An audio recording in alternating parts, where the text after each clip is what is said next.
परिस्थिति समस्तଙ୍କ ପାଇଁ ଅଳ୍ପ ବହୁତ ଖରାପ ହେଇଥାଏ କିନ୍ତୁ ତାକୁ କିଏ କେମିତି ମୁକାବିଲା କରୁଛି। ଏକ ସୁନ୍ଦର କାହାଣୀ।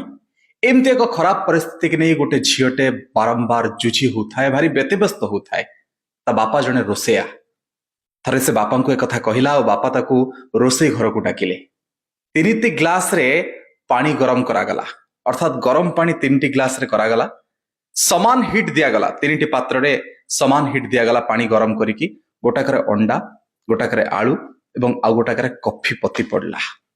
3ଟି ଯାକ ସମାନ ଟେମ୍ପରେଚରରେ ଫୁଟିଲା ଏବଂ ନିର୍ଦ୍ଦିଷ୍ଟ ସମୟ ପରେ ଯେତେବେଳେ ସବୁ ଜିନିଷ ବନ୍ଦ କରି ଦିଆଗଲା, ଅଣ୍ଡାଟି ସିଝି ଯାଇଛି, ଆଳୁଟି ସିଝି ଯାଇଛି ଏବଂ କଫିଟି ବି ହେଇଯାଇଛି। ଅତ୍ୟନ୍ତ ସୁନ୍ଦର ରଙ୍ଗ ବଦଳି ଦେଇଛି ସେ ପାଣିର ରଙ୍ଗକୁ। ବାପା କହିଲେ ଝିଅକୁ, ଦେଖ ସମସ୍ତଙ୍କ ପାଇଁ ପାଣିର ଟେମ୍ପରେଚର ଗରମ ସମାନ ଥିଲା,